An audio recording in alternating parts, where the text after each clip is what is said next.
Lanjutkan ya, kita akan melihat sebuah video tayangan dulu ya tentang hak asuh anak korban ritual pesugihan. Nauzubillah min zalik. Ini di tayangannya. Dilansir tribuntimur.com terkait hak asuh AP 6 tahun, Kepala Dinas Pemberdayaan Perempuan dan Perlindungan Anak Kabupaten Goa, Kawaidah Alham memberikan keterangan.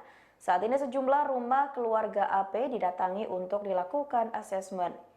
Ia menjelaskan bahwa runtutan pola pengasuhan jika orang tua kandung tidak bisa, maka silsilah atas atau ke nenek. Selain itu, pihaknya bersama dengan MUI Kabupaten Goa, Dinsos, serta Muspida Tinggi Moncong akan melakukan sosialisasi kepada warga setempat. Ya nauzubillah min zalik ya, yang namanya orang tua seharusnya ini memberikan kasih sayang, perhatian, pendidikan kepada anaknya yang baik-baik. Ini kok tega-teganya gitu sampai melakukan hal-hal yang tidak pantas. Kalau boleh dibilang ya, pesugihan ini ya. Nah Ustazah Syifa, ini saya mau nanya nih, sekarang kita lanjut lagi. Kalau tadi kan anak udah pada saat kecil harus ikut siapa, setelah bisa memilih ikut siapa. Nah sekarang kalau seandainya dua-duanya nggak layak. Yeah. Orang tuanya laki, ayahnya atau mungkin ibunya pun nggak layak, siapa yang harus dipilih sama ini anak jadinya gitu loh. Ya. Untuk kebaikannya dan masa depannya, mohon izin penjelasannya ya. Ustaz Syifa. Izin, Ustadz Maulana, Ustadz Syam dan para guru-guru saya yang ada di rumah semua, jamaah Islam itu indah. Bismillahirrahmanirrahim. Assalamualaikum warahmatullahi ta'ala wabarakatuh. Waalaikumsalam warahmatullahi wabarakatuh. Alhamdulillah, alladzi khalaqal insana li'ibadatih wa amruhum bitauhidihi wa ta'atih. Allahumma salli ala Sayyidina Muhammad wa ala alihi Sayyidina Muhammad. Rabbi israh li sadri wa yassir li amri wahlul uqdatam min lisani yafqahu qauli. Jamaah Islam itu indah yang dimuliakan oleh Allah Subhanahu wa taala. Menyangkut hak asuh anak dalam literatur fikih Islam disebut dengan hadanah. Pembagian hak kekuasaan wilayah bagi orang tua, siapa kira-kira yang berhak mengasuh anaknya? Ayahkah atau ibunya? Tadi guru-guru kita telah menjelaskan bahwa yang paling berhak mengasuh anak adalah seorang ibu. Akan tetapi problemnya, masalahnya kalau orang tuanya ternyata dua-dua tidak layak mengasuh. Tadi kita lihat Fiti, orang tua membuat pesugihan, korbannya anaknya. Padahal harusnya orang tua itu jadi contoh buat anak. Terutama dalam hal akidah agama. Luqmanul Hakim ketika kepada anaknya beliau mengatakan, ya bunayya la tusyrik billah inna syirka la zulmun azim. Wahai anakku, jangan kau sekutukan Allah. Ini bagaimana mau mengajarkan kepada anaknya, ibu bapaknya juga suka sekutuin Allah. Suka kufur terhadap nikmat Allah, suka menduakan Allah. Itu yang pertama. Yang kedua, ada contoh yang paling bagus dalam mendidik anak yang harus kita contoh adalah Rasulullah Shallallahu Alaihi Wasallam. Suatu hari Anas bin Malik dalam Sunan Abi Daud dijelaskan, beliau mengatakan bahwa karena Rasulullah Shallallahu Alaihi Wasallam ahsanan nasi khuluqan wa khalqan.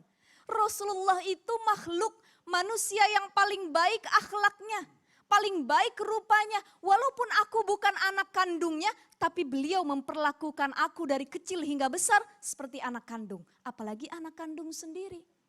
Lalu bagaimana kalau orang tuanya ada penghalang hijab? Dalam fikih disebutkan ada hijab. Penghalang yang membuat orang tua tidak bisa mengasuh anak-anaknya, pertama karena kematian. Ibu bapaknya wafat maka diserahkan kepada orang lain. Yang kedua karena orang tuanya berbuat pidana. Di penjara dua-duanya, maka orang lain juga berhak mengambil hak asuhnya. Dan yang ketiga nih, korban pesugihan. Tidak bisa orang tuanya ini mengasuh. Siapa yang diutamakan? Dr. Mustafa Al-Khin dalam Fiqhul Manhaji menjelaskan, qaddamal inas ala dzukur, kerabat dekat yang harus diutamakan, dan itu pertama dialihkan kepada nasab ibunya. Jadi kalau masih ada ibunya, oleh ibunya. Kalau ibunya tidak bisa, pesugihan seperti yang tadi disebutkan, maka itu ke neneknya. Neneknya tidak bisa, beralih ke ayahnya. Ayahnya pesugihan juga. Maka ke orang tua ayahnya. Kalau orang tua ayahnya tidak bisa, ternyata satu keluarga terhalang hijabnya untuk mengasuh anaknya, maka diserahkan kepada kerabat dekatnya. Saudara perempuan ayahnya, saudara perempuan ibunya. Kalau Dua-duanya saling bersaing memperebutkan hak asuh anak ini. Wa idastau fil kurbi disebutkan, maka qaddamal inas ala dzukur, diutamakan yang perempuan dulu daripada yang laki-laki. Jadi kalau ibu atau ayah punya saudara perempuan dan saudara laki-laki, maka saudara perempuan harus lebih diutamakan untuk mengasuh anaknya daripada saudara laki-laki. Kenapa? Karena perempuan lebih paham dan lebih bertanggung jawab dalam hal pengasuhan Masya anak. Allah. Jadi ada urutannya ya. Ada urutannya. Apabila orang tuanya ini nggak sanggup ya, diurutkan lagi kepada orang tua dari orang tuanya ya kan, Ibu, atau bagaimana ya, neneknya, baru nanti kakeknya. ke ayah, baru nanti ke Masya nenek Allah. ayahnya gitu. Nah sekarang gini, apabila nih semuanya udah nggak ada, ya kan, bisa nggak nih ya orang di luar dari keluarga ini mendapatkan hak asuh untuk anak tersebut?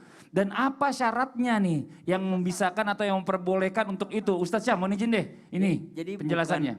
jadi kalau udah dijelasin sama guru kita Ustazah Syifa Iya. bahwa nenek pun boleh gitu. Kemudian paman dan bibi itu pun boleh. Bagaimana kalau orang luar Orang nggak sedarah? Nggak sedarah atau nggak sekerabat, harus ada syarat-syaratnya. Nah syaratnya Nah, tuh.